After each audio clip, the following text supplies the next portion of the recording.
Good evening. Tonight I'm going to read another old story that you might be familiar with, and you may have thought it was a new story because it was made into a film not that long ago.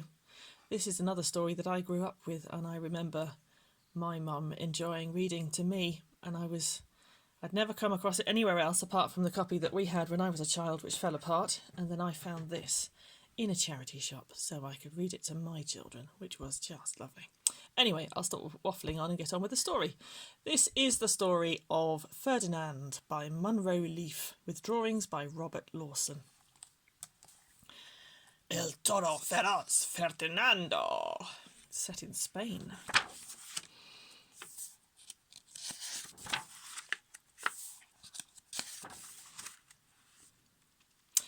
Once upon a time in Spain, which is, by the way, a place famous for its castles, there was a little bull, and his name was Ferdinand.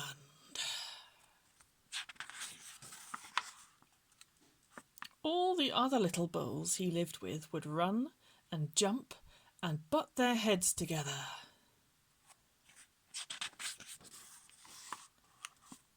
But not Ferdinand.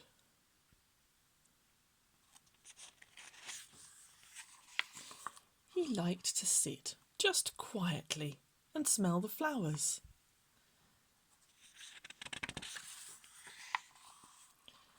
He had a favourite spot out in the pasture under a cork tree.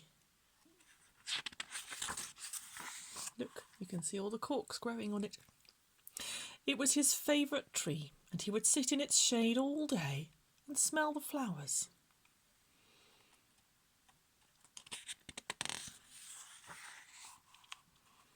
Sometimes his mother, who was a cow, would worry about him. She was afraid he'd be lonesome by himself.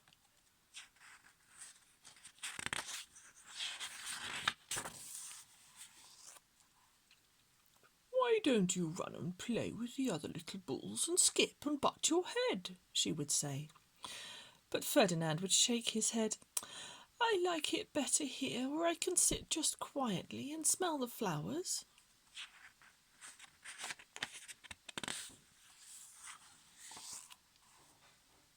His mother saw that he was not lonesome, and because she was an understanding mother, even though she was a cow, she let him just sit there and be happy.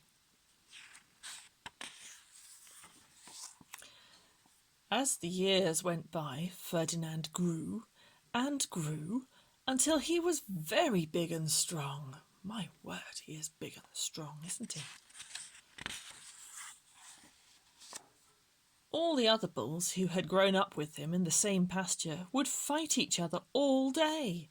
They would butt each other and stick each other with their horns. What they wanted most of all was to be picked to fight at the bullfights in Madrid. But not Ferdinand.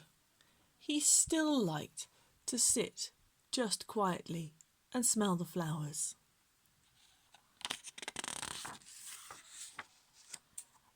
One day, 5 men came in very funny hats to pick the biggest, roughest bull to fight in the bullfights in Madrid.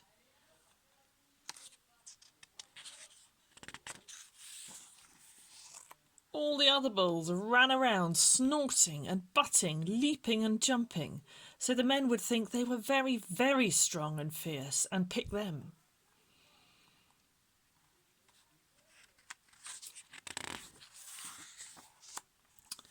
Ferdinand knew that they wouldn't pick him, and he didn't care, so he went out to his favourite cork tree to sit down.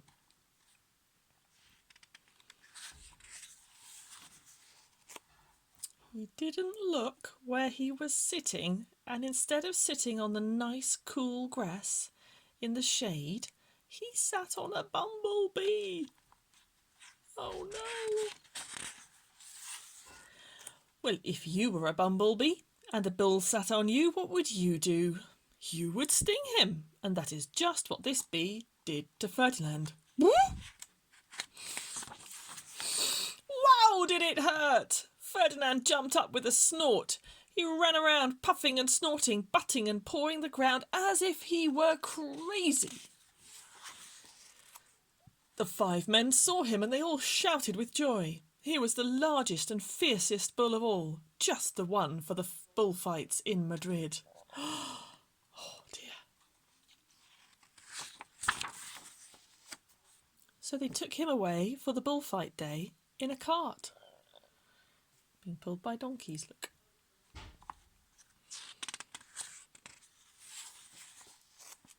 What a day it was. Flags were flying, bands were playing, and all the lovely ladies had flowers in their hair. Look at that. And lace mantillas. They had a parade into the bullring.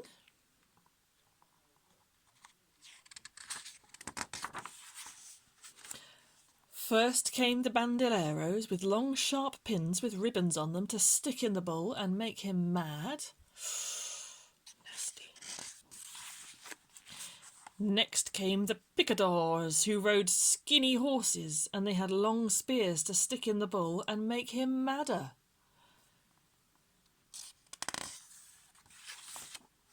And then came the matador, the proudest of them all.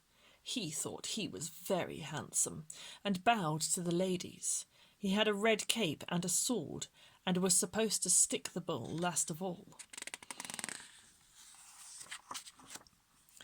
Then came the bull, and you know who that was, don't you? Oh.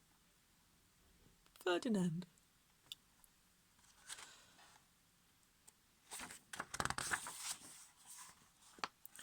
They called him Ferdinand the Fierce, and all the bandoleros were afraid of him, and the picadors were afraid of him, and the matador was scared stiff. Ferdinand ran to the middle of the ring, and everyone shouted and clapped because they thought he was going to fight fiercely and butt and snort and stick his horns around.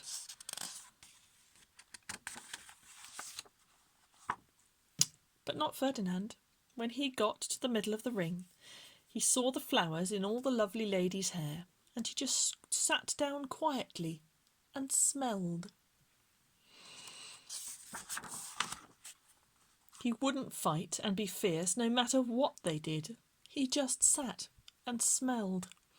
And the bandoleros were mad, and the picadors were madder, and the matador was so mad he cried because he couldn't show off with his cape and sword.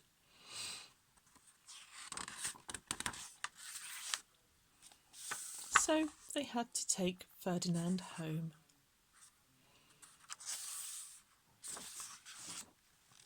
And for all I know, he's sitting there still, under his favourite cork tree, smelling the flowers just quietly. He is very happy.